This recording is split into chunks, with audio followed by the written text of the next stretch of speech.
This is a Squiz podcast. We're your shortcut to being informed. Squiz Kids! It's your daily news fix. Fun, free, fresh.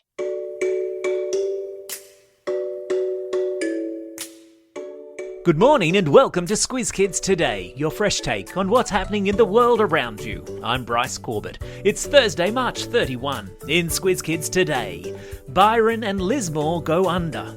Pluto's red snow. Aussies into cricket final and meet the Wolverine fish. That's what's making news, kid style. The lowdown. Usually at this time of the year, with the Easter school holidays just around the corner, the main street of Byron Bay is bustling with tourists. Yesterday morning, however, the main street resembled more of a big, dirty lake, after the rains that have been causing havoc in neighbouring northern New South Wales townships of Lismore and Mullumbimby came to Byron Bay and wreaked their watery havoc. Shops, businesses and homes all went under in the deluge after almost a month's worth of rain fell in a single night. Up the road in Lismore, a town still recovering from a 1-in-1,000-year flood that smashed it barely a month ago, the Wilsons River once again spilled over the levee and flooded the town anew. A levee is a barrier or a wall that's built to stop a river from overflowing. In Lismore, the levee can hold back the river up to a height of about 10 metres. With an expected peak last night of 12 metres, however, the levee had already overflowed by late afternoon and water was once again flooding the Lismore CBD. Meanwhile, that nasty rain system continued its slow march south yesterday, with emergency services warning of severe weather from Grafton down to Foster, a 350-kilometre stretch of the New South Wales coastline, and issuing evacuation orders to some 28,000 residents. These here are some crazy times we're living in, people.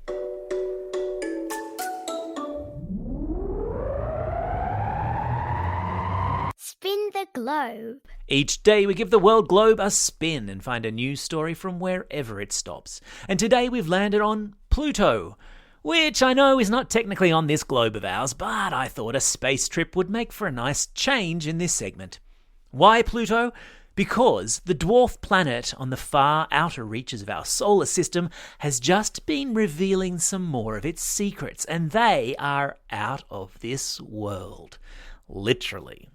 You see, we humans sent up a space probe about 7 years ago, and it flew around Pluto and took some photos, and scientists have been studying those photos to discover the planet is home to, get this, ice volcanoes. An ice volcano is just what it sounds like, a volcano that spews out ice instead of lava. How cool is that?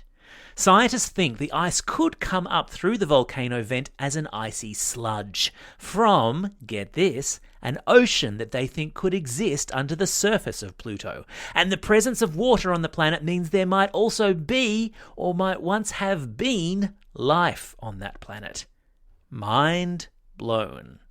And get this, scientists reckon that if you stood on the surface of Pluto, the sky would be the same blue as the sky is down here on Earth, but the snow would be red. Red snow. How cool is that?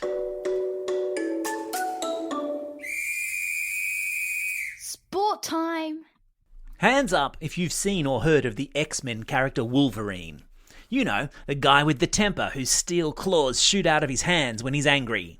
Well, now there's another Wolverine on the world stage. Hoplea sistris wolverine, to be precise. A new species of freshwater fish with a hidden weapons system. Tucked under its gills are spikes that shoot out and jab anything that tries to mess with it. In fact, the scientists who discovered it got quite a few finger injuries. No wonder they decided to name it after the character played by Aussie actor Hugh Jackman for 20 years at the movies. There's a link in your episode notes with pictures of the fish.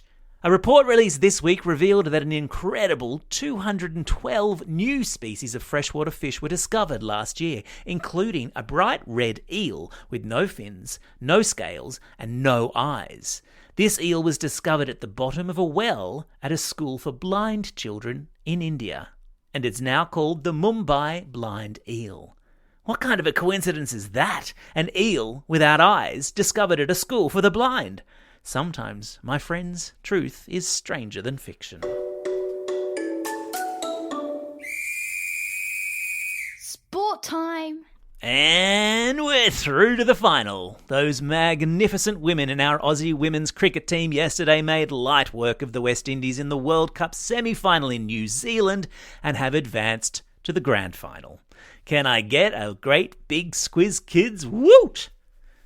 Sent into bat first, the Aussies set an impressive target for their West Indian rivals, chalking up a massive 305 runs with only 3 wickets falling. And Alyssa Healy absolutely dominated, scoring 129 runs.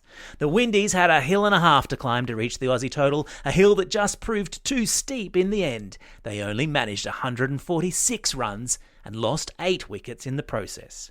England play South Africa now in the other semi-final today, and the winner of that goes on to face the Aussies in the World Cup decider, which will take place in Christchurch on Sunday.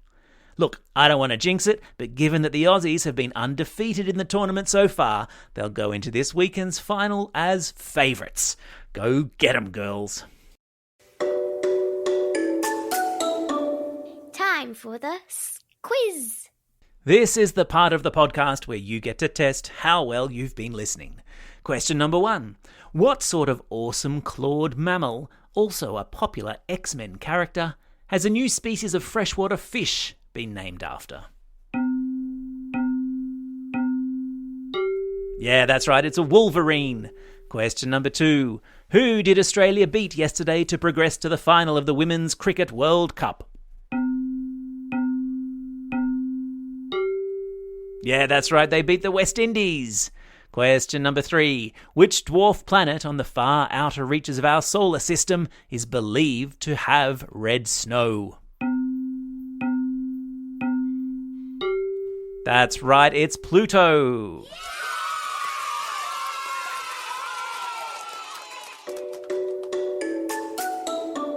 Shout outs. It's March 31. Today is World Backup Day. No, not a day for driving around in reverse. It's a day to back up all your data on your devices, because there's nothing worse than a backupless computer crash. It's also the 133rd birthday of the Eiffel Tower in Paris. Happy birthday, Tower. It's also a special day for these Squiz Kids celebrating a birthday today. Avi from Cannon Hill, Angus from Wheelers Heights, Liliana from Ipswich, Ginger from Launceston, Dominic from Gordon Park and Duncan from Bellerive.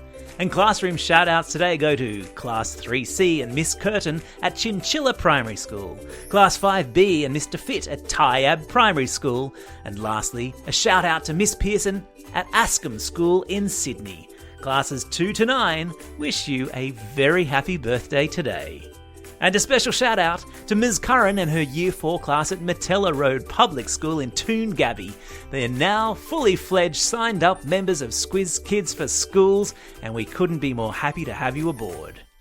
Don't forget, if you've got a birthday coming up and you want a shout out, or if you're after a classroom shout out, drop us a line at squizkids@thesquiz.com.au. Well, that's all we have time for. Thanks for listening to Squiz Kids today. We'll be back again tomorrow. In the meantime, get out there and have a most excellent day. Over and out.